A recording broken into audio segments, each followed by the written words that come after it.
like absolutely out of his mind, I could see Desley taking it, but that's probably about it. I would also probably have my money on Jamma or Geo though, I think. Yeah, I kind of have my money on Jamma as well too, if I'm being realistic, because of just how much improvement he's made overall in the past few months. Oh yeah, he did crazy at Redline this week, but either way, going into this match, we got Mario versus Palutena on Battlefield, which means they actually struck to this stage. So, if anyone ever asks me to strike, I instantly ask them what character they're playing, because if you just strike stages without actually understanding that, you could end up being Mario or being against Mario and going to Battlefield. And it is character first, so it's very important that I'm not sure why he struck to the stage. Bro! Why did you let him go to the stage? Mario's, the ladder combos, almost N64-like at this point.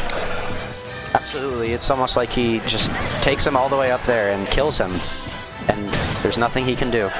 Now he does get, I believe, just as assured bonuses on stages like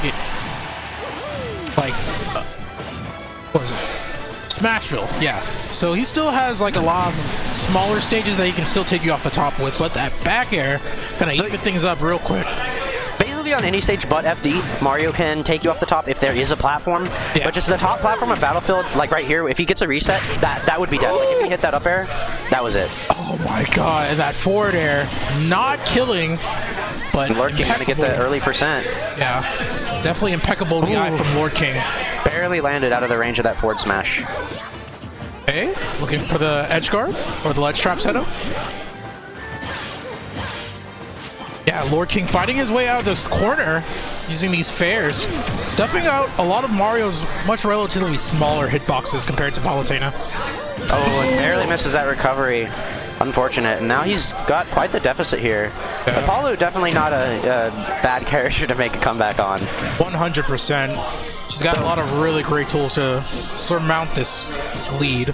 I feel like where Palu can struggle is Mario is kind of below average height. Like he's not the the size of a Fire Emblem character, and Palu can get nairs on those and just kind of start combos a lot easier.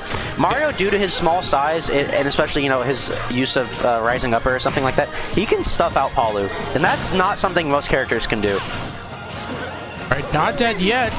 Doesn't get the 2-frame with the down tilt. But, I mean, LordKing is trying to bring this damage back. Double fair, but getting the sour spot on that second one. Man, Zephiel is playing basketball on this dude's forehead right now. Can he get the explosive flame on the get up? No, just barely misses it. And, LordKing needs to find this stock right now, because at any point, if he, eats an up air and DIs the wrong way, he could die. Man. Okay, yeah, and like you said, right? DIing that ineffectively, and dying to the dash attack right there. LordKing taking it down to last stock situation. Good the stuff. Back air. Ooh, doesn't read the air dodge correctly. And LordKing looks like he's been moving a lot more cleaner this stock. I think he's been able to get around Zephiel and get his openings a lot easier. And he's brought this back to almost even. Only 30% really separates them. Yeah. And he's getting to the point where if he down throws near a platform, Palu can put you in a tech situation where if she follows that, she can kill you with up smash. Okay. Spot dodges that grab attempt from LordKing. Zephiel still racking up this damage, but we're pretty much even at this point, like you said. That air clanked with his nair. Okay. Ooh, good roll. Ooh, and is he going to get the explosive flame? No, doesn't go for it. Oh, she gets a pivot grab. And, okay, I think that was supposed to be an up air, because that probably... What is he doing? That was so high committal. I don't necessarily agree with that, but he's not dead yet. Oh, that might do it. Nair? No, not yet. LordKing barely holding on. Zephiel, too. Ooh. Anyone can do it. Ooh, that bad DI, but still all the way living. at the bottom. Still lives. And I love the shield cross-ups there. Oh my gosh, both of them just swinging back and forth. He just wants a back throw. Oh, yeah, neither. That was a really good down air. That was, oh my goodness. And that fair closing it out for game one. LordKing bringing that back all the way from the depths. And some spaghetti at the end from both of them there, but LordKing able to seal it out. I really liked the comeback. He was definitely adapting to how Zephiel was moving and started placing his hitboxes in a lot better places. And really on that last stock, he played neutral very well. Indeed. There was a lot of instances where he had a much easier time getting back down to center and keeping or forcing Zephiel to burn his air dodge and then getting grab punishes afterwards. LordKing had some really nice stuff in that first game, but like you said, this could have went either way, and I do believe that on the right stage, Zephiel can definitely make that comeback, and we're seeing PS2 work out as the counter pick. Interesting. So, I assume probably Battlefield Story was banned. He might have just not known that he played Mario when he went to Battlefield Game 1. Yeah, could have been. But still, PS2, not a bad stage for Mario, as Absolutely we've seen not. before. Yeah, Mario can still ladder you off of those platforms on the side, and the extra space does give him a lot of room to work around, which you do need good space to dash back against Palu. Now, the entire floor stage of PS2 is like pretty much the same length as Battlefield, so you're still going to have to play the essential same amount of space in game. Yeah, I mean, regardlessly, like the neutral interactions are going to be pretty similar. Yeah. Obviously, like Lord King can win most neutral interactions with that bear just because it has an invincibility. But what's important is Zephiel needs to be able to seal the stocks off. If he can get like a significant lead, then it'll be a lot easier for him to actually like just kind of take the games. Love the attempt of using the down air to catch the teleport coming up, but was a little bit off on his timing. Zephiel still in the lead. LordKing just retreating with these bears, and that, I mean, that's really all you have to do, because to be fair, I don't think Zephiel should approach him when he does that. He should just, you know, sit back and fireball, because he has the percent lead. So LordKing eventually will have to approach him. And patience is something that, like, a lot of people, it's very hard to learn, and it's very hard to think about. And honestly, that applies to anyone. That applies to me as well. Where if you have a percent lead at any point, you don't actually have to approach your opponent. You can just sit there and do whatever and get an even bigger lead. Because even if Zephiel is just throwing fireballs, if he gets LordKing to 200 off of throwing fireballs, then he just kills him off of a grab. It makes it infinitely easier. Camp them out. Force them to play your game. Yeah, the back throw. That is a good back throw. Yeah, that is a really good back throw. And max rage Palutena. But Zephiel still had the mostly momentum in that first stop. There was a lot of interactions where Zephiel was just getting the better end of the trade or really good corner pressure on LordKing. It seems like he was just really struggling to close it out, and now it looks like a lot of the momentum has gone into LordKing's favor.